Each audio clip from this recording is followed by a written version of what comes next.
के सफर में आ चुकी हूँ लेकर कुछ नया। कहाँ चलेंगे आज बता दूं?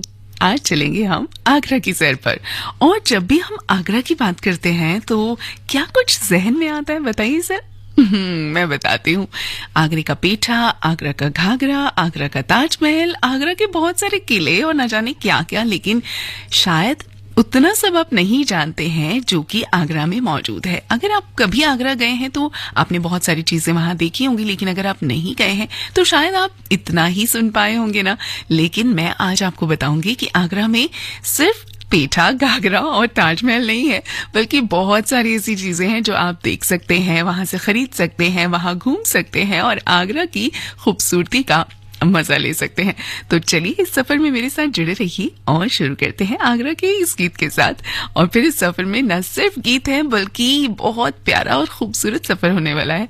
तो मेरे साथ रहिएगा, जहां भी जाएं सुनते रहें 100.1 मेगाहर्ट्ज पर आकाशवाणी दिल्ली का एक गोल्ड चैनल। और मैं आपके साथ एक बार फिर से बता दूं, आपकी दोस्त आरजे रेखा, क्रिस्टल वॉइस।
आगरा जाएंगे तो घाघरा पेठा जो चाहे आप खरीद सकते हैं, लेकिन क्या कुछ है यहाँ पर पहले वो जानते हैं। आगरा भारत के उत्तर प्रदेश राज्य में स्थित एक मशहूर शहर है। ये शहर अपनी ऐतिहासिकता, संस्कृति और खास पर्यटन स्थलों की वजह से विख्यात है। आगरा मुगल सम्राट अकबर और उसके बादशाह जहांगीर और शाहजहां के समय मुगल साम्राज्य की राजधानी रहा है। और आज मैं आपको यहाँ के बारे में बहुत कुछ बताऊंगी। अगर बात करूं मैं ताजमहल की, तो ताजमहल उत्तर प्रदेश का एक मशहूर मकबरा है। ये विश्व धरोहर स्थल के रूप में यूनेस्को द्वारा मान्यता प्राप्त है और विश्व प्रसिद्धता के लिए जाना जाता है। भारत के प्रमुख पर्यटन स्थलों में से एक है और ये मकबरा मुगल सम्राट शाहजहां की पत्नी मुमताज महल की याद में बनवाया गया था। ताजमहल के इतिहास की अगर मैं बात करूं ना, तो ताजमहल निर्माण जो हुआ था वो 1632 से 1653 तक चला और इसे उस समय के अद्वितीय मुगल वास्तुकला का उदाहरण माना जाता है। ये लाल किले के समीप जो आपने कभी देखा है यमुना नदी बहती है, वही यमुना नदी जो है वो ताजमहल के आसपास से भी बहती है। और ताजमहल का निर्माण उस समय शाहजहां ने करवाया था, जब उनकी पत्नी मुमताज महल की मृत्यु के बाद उन्होंने उनसे वादा किया था कि मैं ऐसा करूंगा, एक मकबरा बनवाऊंगा तुम्हारे लिए। तो वो मकबरा उन्होंने बनवाया था और ताजमहल के निर्माण में बहुत सारे पत्थरों का इस्तेमाल किया गया था। संगमरमर के पत्थर इसमें लगाए गए थे। इसे प्यार का प्रतीक माना जाता है। वास्तुकला, विशालता, नक्काशी, बहुत कुछ है इसमें। और संस्कृति, ऐतिहासिकता, न जाने कितनी ही चीजों के लिए इसे याद किया जाता है। बहुत सारे कारीगरों ने इसे बनाया था और कहा जाता है, बहुत सी ऐसी किंवदंतियां भी हैं उनसे जुड़ी हुई, लेकिन पता नहीं वो सच है या झूठ है। कहा जाता है कि मजदूरों के हाथ भी कटवा दिए गए थे, जबकि ऐसा कहीं पर इतिहास अगर आप पढ़ेंगे ना, तो शायद आपको इसकी सत्यता का प्रमाण ना भी मिल पाए। लेकिन ये जरूर मानना पड़ेगा कि जिन भी कारीगरों ने इस ताजमहल को बनाया था वो वाकई काबिले तारीफ है। और देखा जाए तो इस ताजमहल की खूबसूरती जो है वो आज भी उतनी ही ज्यादा है जितनी तब हुई बनाया गया था तब थी। और अगर आप इस ताजमहल को देखने जाते हैं तो दोनों समय में ये अपने आप में बहुत खास दिखता है। मतलब अगर आप सुबह धूप के समय में इसको देखेंगे तो इसका रंग जो है हल्का सा आपको पीला सुनहरा टाइप दिखाई देगा, और अगर आप रात में देखेंगे चांद की चांदनी में तो ये थोड़ा सा नीला नजर आएगा। वैसे इसे देखने के लिए पूर्णिमा की जो रात्रि होती है वो बहुत ही खास है। इस दिन अगर आप यहाँ पर जाते हैं तो ये अपने आप में एक अनोखा अनुभव हो सकता है आपके लिए। कई बार बहुत से ऐसे पर्यटक आते हैं जो दिन में इसे देखते हैं, लेकिन अगर आप रात में इसे देखने का वक्त निकाल पाए कभी भी तो ये बहुत ही अनोखा अनुभव होगा आपके लिए। वैसे हफ्ते के 5 दिन आप इसे देख सकते हैं और 2 दिन ऐसे होते हैं जब ये बंद रहता है, जैसे कि शायद शुक्रवार का दिन भी ऐसा हो सकता है कभी कभी। तो आप जब भी यहाँ पर जाएं इसकी पूरी जानकारी लेकर ही आप यहाँ पर जाएं। वैसे इसकी जो नक्काशी है, जो खूबसूरत इसके अंदर वर्क किया गया है, काम किया गया है, वो अपने आप में बेमिसाल है। सफेद संगमरमर से बना हुआ ये ताजमहल बहुत ही खूबसूरत लगता है और इतना नायाब है ये कि अगर आपने इसे अभी तक नहीं देखा है तो इसे जरूर देखना चाहिए, क्योंकि ये आपके उन खास अनुभवों में से एक हो सकता है जो आप घूमने के दौरान महसूस करते हैं, पाते हैं। और 1653 में ये बनकर, जैसा मैंने कहा, कि तैयार हुआ था। तो यहाँ पर इसकी जो खूबसूरती है देखने के लिए आज तक बहुत से लोग पहुंचते हैं और ये कहूंगी हर साल लाखों की तादाद में लोग आगरा पहुंचते हैं, ताजमहल को देखते हैं। लेकिन सिर्फ ताजमहल यहाँ पर नहीं है, और भी बहुत सी चीजें हैं यहाँ देखने के लिए। फिलहाल तो मैंने ताजमहल की बात की, आगे के सफर में आपको मैं बताऊंगी कि और आगरा में आप क्या क्या देख सकते हैं। जरूर जुड़े रहिए इस सफर में मेरे साथ।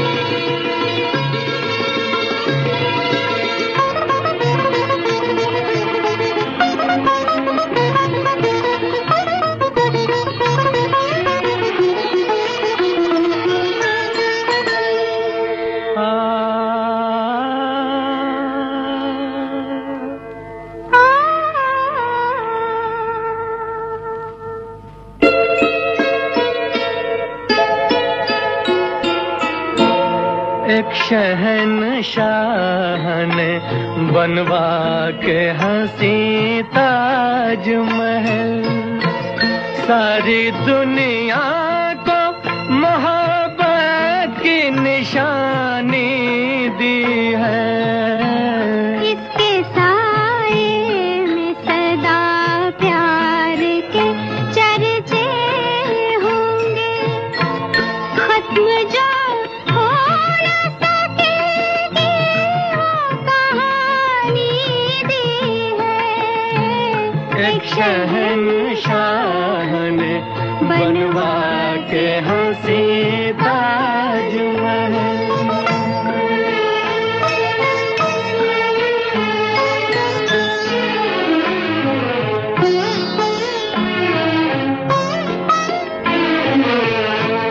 ताज वो शम्मा है उल्फत के सनम खाने की, जिसके परवानों में मुफलिस भी है जरदार भी है।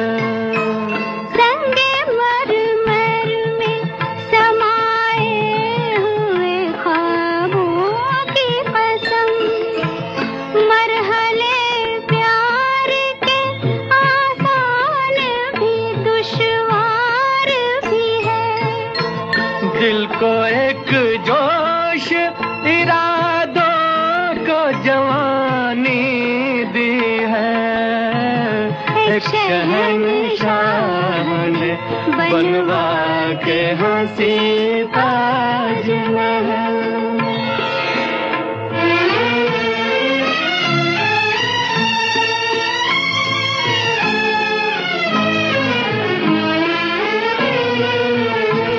ताज एक जिंदा तस्वीर है किसी शायर का, इसका अफसाना हकीकत के सिवा कुछ भी नहीं। इसके आगोश में आकर ये गुमा होता है, जिंदगी जैसे मोहब्बत के सिवा कुछ भी नहीं। ताज ने प्यार की मौजों को रवानी दी है। एक शहंशाह ने बनवा के हंसी ताजमहल।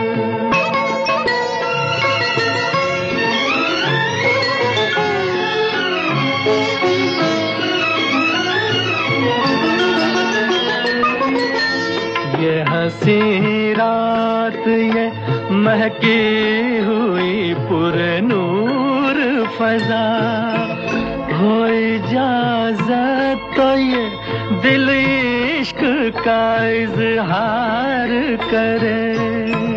इश्क इंसान को इंसान बना देता है, किसकी हिम्मत है मोहब्बत से जो इनकार करे।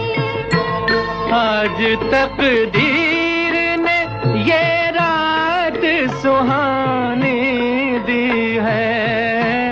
एक शहंशाह ने बनवा के हंसी ताजमहल, सारी दुनिया को मोहब्बत की निशानी दी है।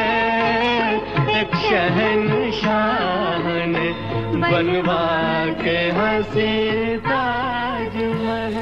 दोस्तों, ताजमहल को देखना वास्तव में एक बहुत ही मनोरम अनुभव हो सकता है आपके लिए। स्मारक का जो आकर्षण है वो संगमरमर के बदलते रंगों से बढ़ जाता है। खासकर सूर्योदय और सूर्यास्त के समय इसे आप जरूर देखने की कोशिश कीजिए। यहाँ का शांत वातावरण, शिल्प कौशल और ताजमहल से जुड़ा हुआ समृद्ध इतिहास इसे देखने लायक बनाता है। और सचमुच जब आप इसे देखेंगे तो आप इसे अपने जहन से कभी भुला नहीं पाएंगे।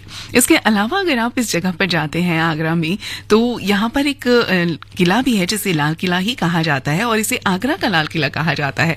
आगरा किला एक ऐतिहासिक किला है जो ताजमहल के बाद हर साल बड़ी संख्या में लोगों का ध्यान अपनी तरफ खींचता है। लगभग 94 एकड़ क्षेत्र में फैला हुआ है और विशाल लाल बलुआ पत्थर की दीवारों से घिरा हुआ है जो इसे एक अलग रूप देती है। किले के परिसर की अगर बात करें तो बहुत ही आकर्षक लगता है। बेहतरीन महल, दर्शक कक्ष, मस्जिद, उद्यान और बहुत सारी ऐसी संरचनाएं यहाँ पर हैं जो कि आप देख सकते हैं। इस्लामी, फारसी और हिंदू वास्तुकला शैलियों के मिश्रण का ये जीता जागता नमूना है। और जैसे ही आप परिसर के अंदर कदम रखेंगे आपका स्वागत दीवाने आम, दीवाने खास सहित कई प्रभावशाली संरचनाओं द्वारा किया जाएगा।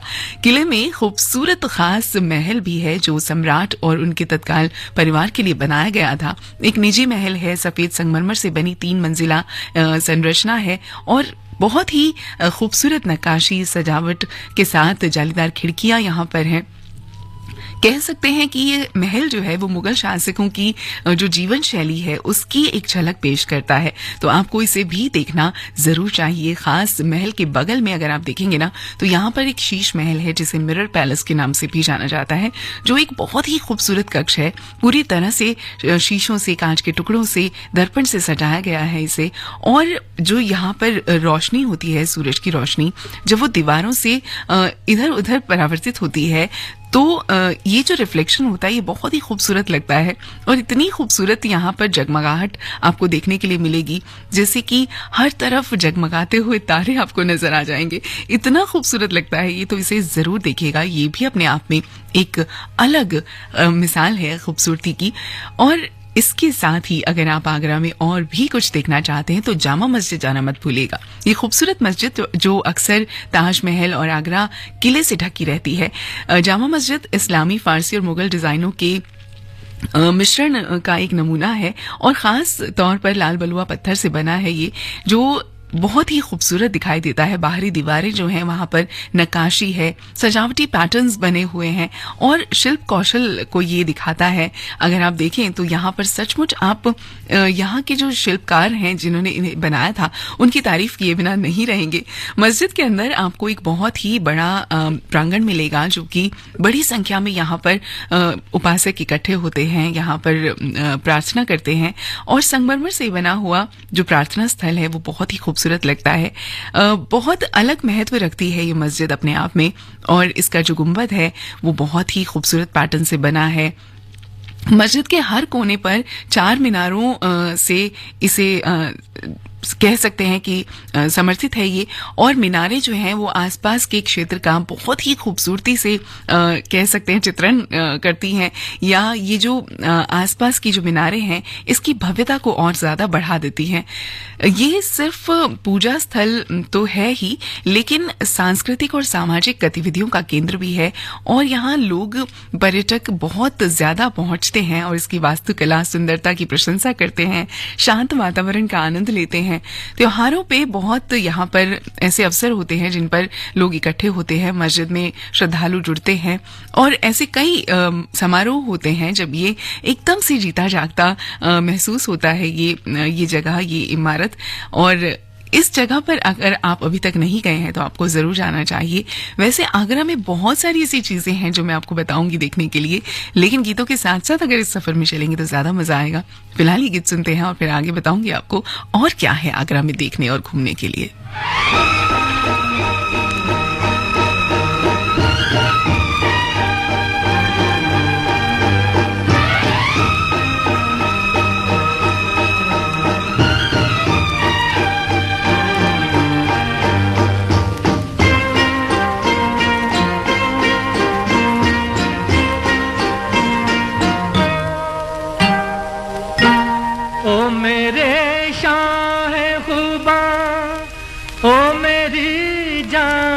जाना तुम मेरे पास होते हो कोई दूसरा नहीं होता, तुम मेरे पास होते हो कोई दूसरा नहीं होता।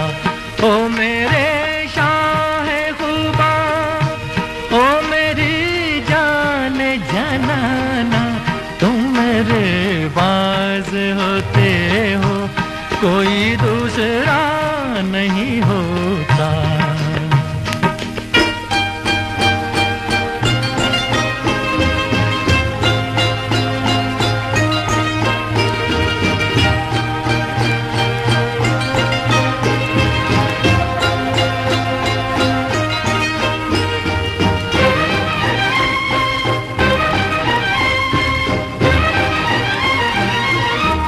कब ख्यालों की धूप ढलती है, हर कदम पर शमा सी जलती है। मेरा साया जिधर भी जाता है, तेरी तस्वीर साथ चलती है। ओ मेरे शाहे खुबा, ओ मेरी जाने जाना, तुम मेरे पास होते हो, कोई दूसरा नहीं होता। तुम मेरे पास होते हो, कोई दूसरा नहीं होता।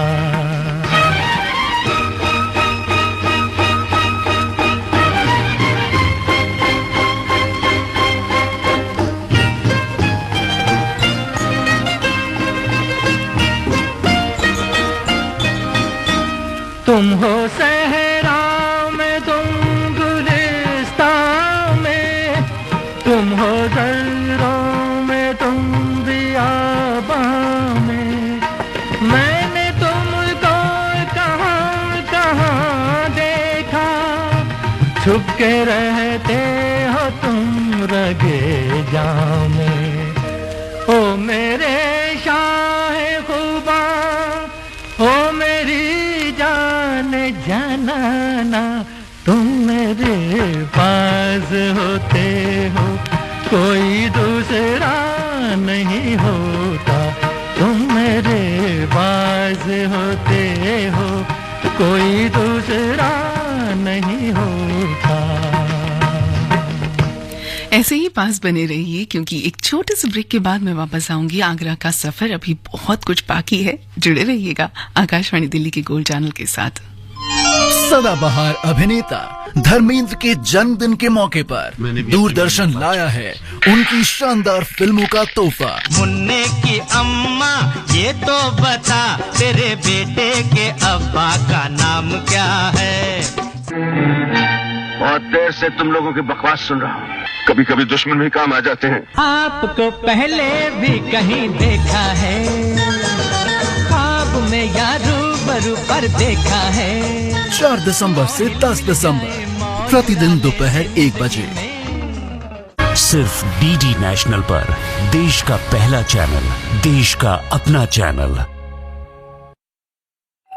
आज फिर लेट हो गए? अरे यार वो रवि मिल गया था, फिर बाहर ही बैठ गए थे। क्यों बैठे थे बाहर? क्यों ना बैठूं, बस इसीलिए क्योंकि उसे एड्स है। एड्स गले मिलने, साथ बैठने से और एक साथ खाना खाने से नहीं फैलता। मुझे पता है, HIV एड्स असुरक्षित संबंध, संक्रमित सुई या संक्रमित महिला से उसके बच्चे को होता है। इसीलिए तो कह रही हूँ, बाहर क्यों बैठे थे? रवि भैया को घर ही ले आते। एड्स से पीड़ित व्यक्ति को दूर नहीं, हमारे साथ की जरूरत है। इसलिए ध्यान रखें और याद रखें कि एड्स छूने से, बात करने से, एक साथ खाना खाने से बिल्कुल नहीं फैलता। एड्स से जुड़ी अधिक जानकारी के लिए 1097 पर कॉल करें। Haryana state AIDS control society द्वारा जनहित में जारी। सशक्ति से है नारी शक्ति का आधार। दिल्ली पुलिस महिलाओं की सुरक्षा के लिए हमेशा तैयार। महिलाओं और बच्चों के लिए दिल्ली पुलिस की special police unit for women and children SPUWAC की एक पहल सशक्ति आत्मरक्षा ट्रेनिंग कैंप। इस ट्रेनिंग कैंप के अंतर्गत हर वर्ग की महिलाएं www.SPUWAC.in पर जाकर अपनी सुविधा अनुसार समय व स्थान का चुनाव कर रजिस्ट्रेशन करा सकती हैं, क्योंकि दिल्ली पुलिस की ओर से यह सुविधा साल भर और निःशुल्क है। तो देर किस बात की, आज ही अपना रजिस्ट्रेशन कराएं। दिल्ली पुलिस द्वारा जनहित में जारी। राष्ट्रीय पोलियो चक्र 10 दिसंबर 2023। नमस्कार। भारत की पोलियो से जीत की कहानी बड़े बड़े शब्दों में लिखी जाएगी, पर इस जीती हुई लड़ाई को कायम रखने के लिए हमें अपने प्रयासों को जारी रखना होगा, तब तक जब तक दुनिया से पोलियो का खतरा पूर्ण रूप से टल न जाए। खतरा है बरकरार, इसीलिए पोलियो की खुराक पिलाना है हर बार, 2 बूंद हर बार, पोलियो पर जीत रहे बरकरार। जन्म से लेकर 5 साल तक पोलियो खुराक पिलाना है हर बार। राष्ट्रीय पोलियो चक्र 10 दिसंबर 2023। अजी सुनो, कल से घर में खाना वाना नहीं बनेगा। अरे भाग्यवान क्यों? दिल्ली में फिर से लग रहा है सरस फूड फेस्टिवल, जहां ग्रामीण स्वयं सहायता समूहों की 150 से ज्यादा महिलाएं परोस रही हैं गांव के देसी परंपरागत पकवान। 1 दिसंबर से 17 दिसंबर 2023 सरस गैलरी के पास, बाबा खड़क सिंह मार्ग, कनॉट प्लेस, नई दिल्ली। सुबह 11 बजे से रात 10 बजे तक। भारत सरकार द्वारा आयोजित। प्रवेश निःशुल्क। सुनो, हम अपनी टैक्स रिटर्न तो हर साल भरते हैं, तो फिर ये एडवांस टैक्स का क्या इशू है? जिस तरह पौधे को पनपने के लिए समय समय पर पानी की आवश्यकता होती है, ठीक उसी तरह विकास के मार्ग पर आगे बढ़ने के लिए देश को भी समय समय पर धन की आवश्यकता होती है, और इसके लिए समय समय पर हमारे द्वारा दिया हुआ एडवांस टैक्स एक महत्वपूर्ण योगदान देता है। अपने एडवांस टैक्स की तीसरी किश्त 15 दिसंबर तक जमा करवा कर आप भी देश के विकास में अपना योगदान दें। कंपनीज, कॉर्पोरेट्स, सैलरीड एम्प्लॉइज या फिर वे व्यक्ति और संस्थाएं जिनके TDS या TCS कटने के बाद भी कर देयता 10,000 रूपए या उससे अधिक है, उनके लिए एडवांस टैक्स देना अनिवार्य है। अधिक जानकारी के लिए www.incometax.gov.in पर लॉग ऑन करें। प्रत्येक आयकर दाता एक राष्ट्र निर्माता। LIC लाया है जीवन उत्सव, जो जीवन भर के लिए दे 10% बीमा राशि के साथ जीवन बीमा। आज ही LICindia.in पर जाएं। नियम और शर्तें लागू।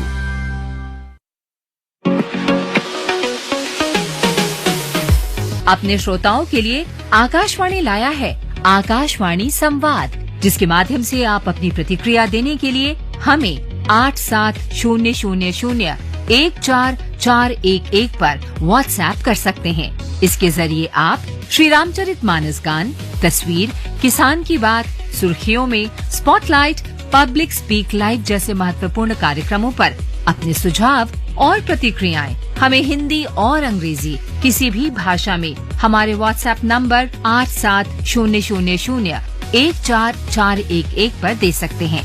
तो अपनी राय साझा करने के लिए आज ही दिए गए नंबर पर मैसेज करें।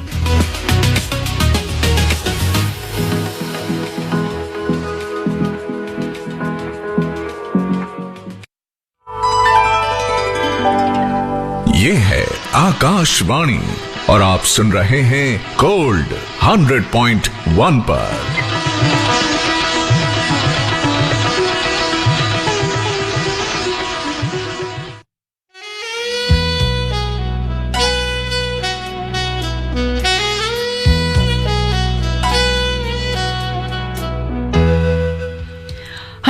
.1 मेगाहर्ट्ज आकाशवाणी दिल्ली का ये गोल्ड चैनल। मैं आपके साथ आपकी दोस्त आशी रेखा क्रिस्टल वॉइस, और आज हम निकले हैं आगरा के सफर पर। और आगरा में मैंने आपको बताया कि क्या कुछ है देखने के लिए, लेकिन और भी बहुत सारी चीजें हैं जो आप देख सकते हैं, जैसे कि यहाँ का मुगल गार्डन और मीनारों, मकबरों और पूरे स्मारक की सैर अगर आप करना चाहते हैं तो आप मुगल गार्डन में जैसे सब कुछ घूमने के बाद आप मुगल गार्डन में आराम कर सकते हैं थोड़ी देर के लिए, क्योंकि हो सकता है कि आप ये सब मीनारें देख देख कर थक जाएं और फिर आपके लिए ये थोड़ा सा आराम के लिए एक बहुत अच्छी जगह हो सकती है। मुगल गार्डन जो है वो अलग अलग तरह के फूलों से बहुत खूबसूरती से सजा हुआ है। चारबाग से फेमस ये जगह जो है वो चारबाग के नाम से फेमस है और चारों तरफ बहुत ही खूबसूरत दिखाई देती है ये जगह, जो फारसी गार्डन को देखकर बनाई गई है।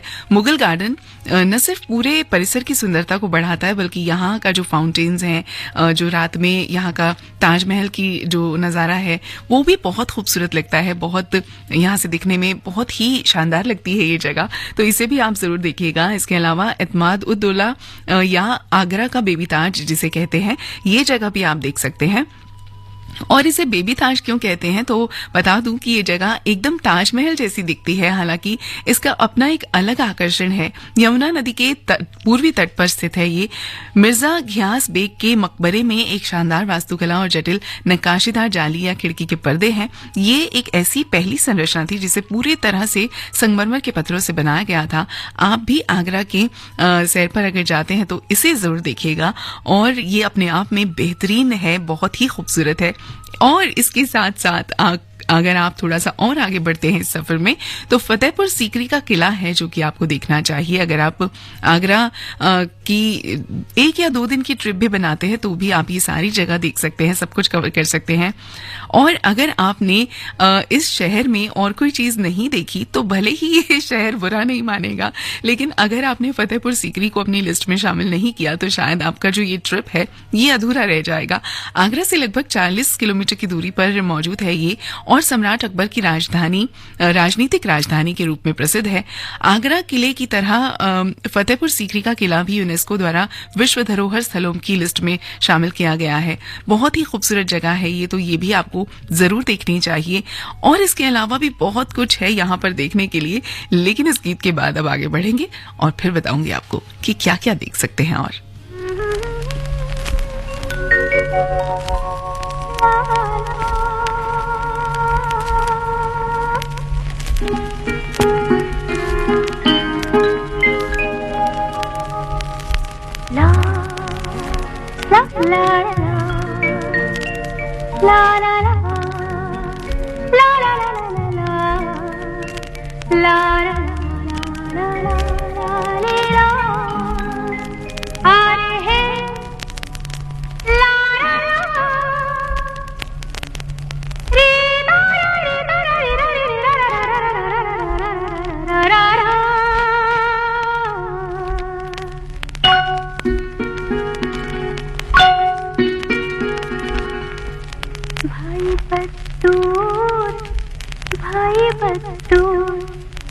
अब जाएंगे कितनी दूर, भाई बतूर अब जाएंगे कितनी दूर। नाजुक नाजुक मेरी जवानी चलने से मजबूर। हो भाई बतूर अब जाएंगे कितनी दूर। नाजुक नाजुक मेरी जवानी चलने से मजबूर।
आगे बढ़ते हैं और यहाँ पर एक जगह है जिसे मेहताब बाग भी कहा जाता है। अगर आप प्रकृति प्रेमी हैं और आगरा की अपनी 1 या 2 दिन की यात्रा में शांति चाहते हैं तो आप जरूर यहाँ पर जाइएगा। मेहताब बाग आप चुन सकते हैं इसके लिए। यमुना नदी के विपरीत तट पर स्थित है ये मेहताब बाग या मूनलाइट गार्डन को ताजमहल का बहुत ही खूबसूरत नज़ारा यहाँ से दिखाई देता है, जो कि आप देख सकते हैं। और इसका उद्देश्य एक ऐसा बाग बनाना था जो स्वर्ग जैसा लगे, जो टहलने के लिए, यहाँ पर शांति के लिए बहुत ही अलग महसूस हो। और नदी के उस पार से आप ताजमहल के दृश्य को बहुत ही खूबसूरती से यहाँ पर देख सकते हैं। बहुत ही प्यारा लगता है ये सामने से। बाग के बिल्कुल सामने आप इसको देखेंगे और अगर आप इसे तस्वीरों में कैद करते हैं तो ये बहुत ही प्यारा लगता है। सचमुच अपने आप में एक बेमिसाल नमूना है आगरा, अगर आप देखना चाहें इस तरह की चीजों का, जो कि ऐतिहासिक भी हैं और कह सकते हैं कि आर्किटेक्चर का भी एक अलग ही मिसाल है। तो ये सब जरूर देखिएगा। आगरा अगर आप पहुंचना चाहते हैं तो पहले ये जान लीजिए कि आपको पहुंचना कैसे है। बहुत ही आसान है। यहाँ का जो अंतर्राष्ट्रीय हवाई अड्डा है, इंदिरा गांधी अंतर्राष्ट्रीय हवाई अड्डा दिल्ली का, उससे आप उड़ाने भर के यहाँ पर पहुंच सकते हैं और लगभग 200 किलोमीटर की दूरी पर दुनिया के सब जितने भी शहर हैं उनसे, ये देश के जितने भी शहर हैं उनसे जुड़ा हुआ है। और हवाई अड्डा भी दुनिया के अलग अलग कह सकते हैं देशों से जुड़ा है। तो ये बहुत ही अच्छी बात है कि आप यहाँ पर पहुंच सकते हैं।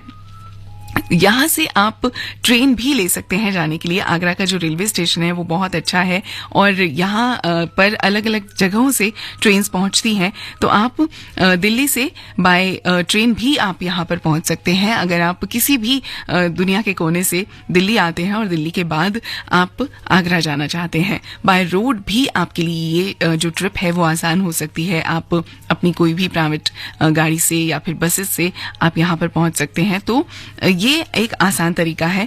200 किलोमीटर की दूरी पर यहाँ से आप पहुंच पाएंगे करीब। अगर आप हवाई अड्डे से कोई भी प्राइवेट ट्रांसपोर्ट इंतजाम करते हैं और यहाँ पर पहुँचना चाहते हैं तो ये बहुत आसान है।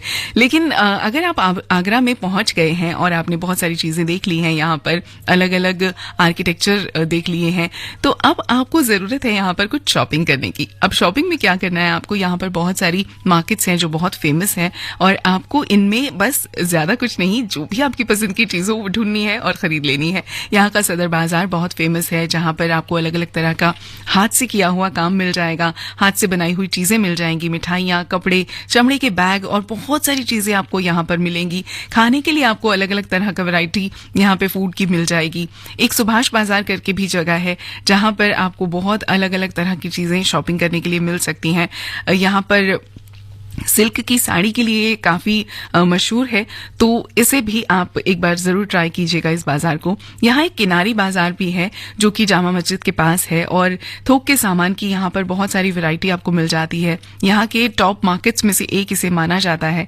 एक जगह है जूता बाजार जिसे कहते हैं, शू मार्केट है ये, और बाजार हिंग की मंडी नाम की एक जगह है जहाँ पर ये स्थित है।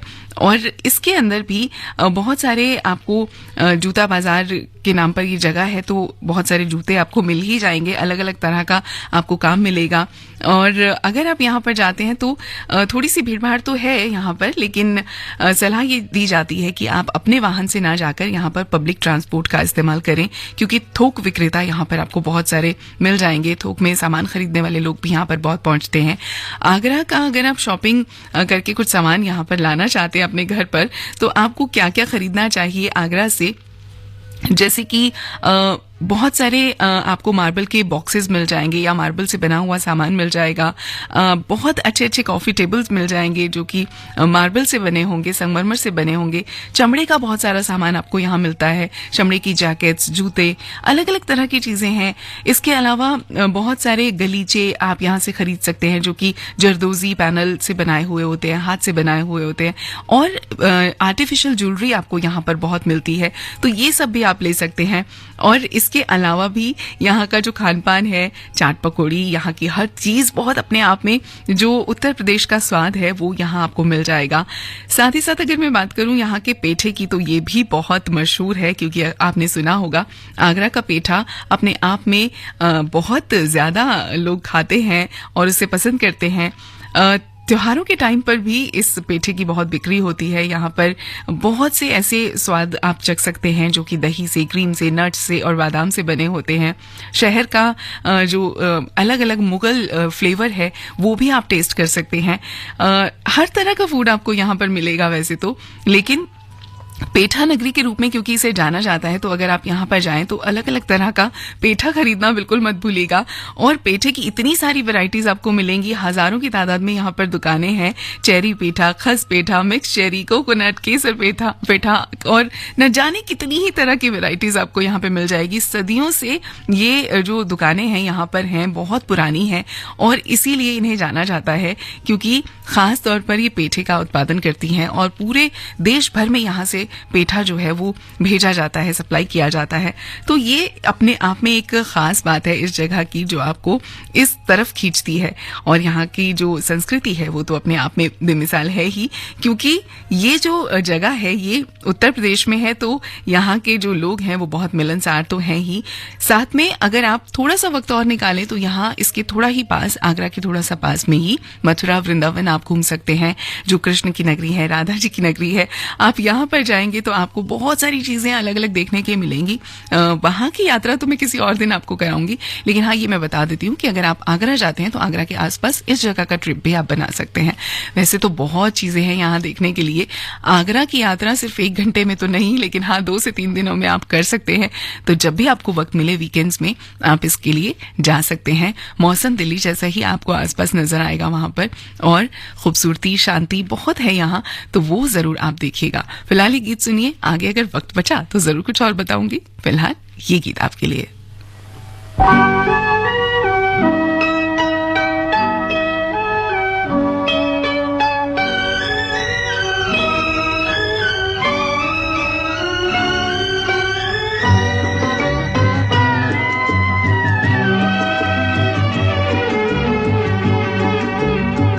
जो वादा किया वो निभाना पड़ेगा, रोके जमाना चाहे रोके खुदाई, तुमको आना पड़ेगा।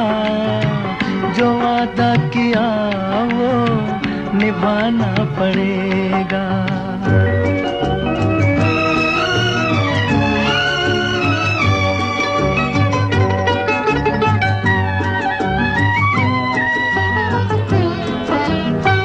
तरसती निगाहों ने आवाज दी है, मोहब्बत की राहों ने आवाज दी है। जाने हया जाने अदा, छोड़ो तरसाना, तुमको आना पड़ेगा। जो वादा किया वो निभाना पड़ेगा। ये माना हमें जैसे जाना पड़ेगा, पर ये समझ लो तुमने जब भी पुकारा हमको आना पड़ेगा। जो वादा किया वो निभाना पड़ेगा।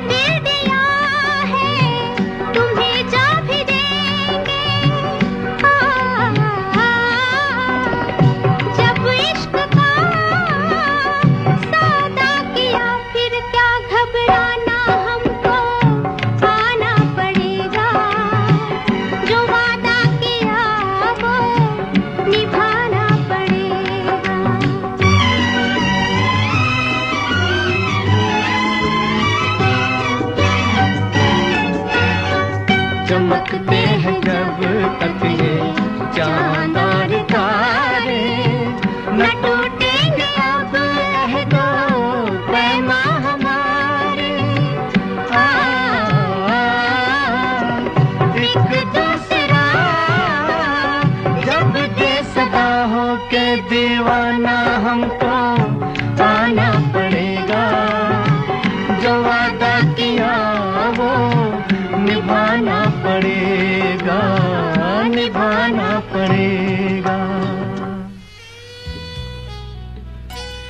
दोस्तों, आगरा की जो संस्कृति है वो बहुत ही खूबसूरत है। राजपूत, मुस्लिम और ब्रिटिश शासन का परिणाम है ये, और अपने आप में बहुत ही अलग अनुभव आपको यहाँ पर मिल सकते हैं। यहाँ के लोग बहुत मिलनसार हैं, मेहमान नवाज हैं, तो आपको यहाँ पर जब भी आप जाएंगे ना बहुत अलग महसूस होगा।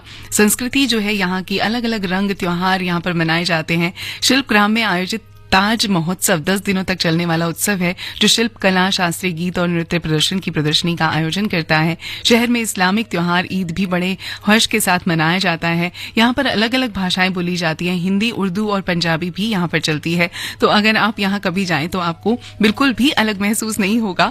आपको पूरे भारत में आप कहीं भी भ्रमण करें, अपने भारत का अस्तित्व आपको हर जगह दिखेगा। भारत की बात ही अलग है, अपने देश की बात ही अलग है। अगर आपने अपने देश के कोने कोने को नहीं देखा तो फिर क्या देखा। आगरा आज हमने आपको दिखा दिया, फिर किसी रोज कुछ और जरूर दिखाऊंगी। फिलहाल ये गीत सुनिए और फिर आपसे लूंगी विदा। सरिखे डोले मनवा कि हियारा में उठत हिलो, अरे पुरवा के झोंकवा में आयो रे संदेशवा कि चल आज देशवा की ओर।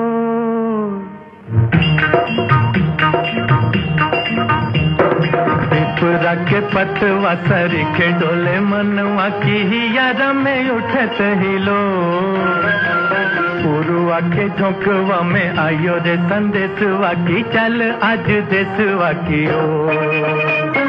पिपरा के पतवा सरिखे डोले मनवा की हियारा में उठत हिलो, पुरवा के झोंकवा में आयो रे संदेशवा की चल आज देशवा की ओर।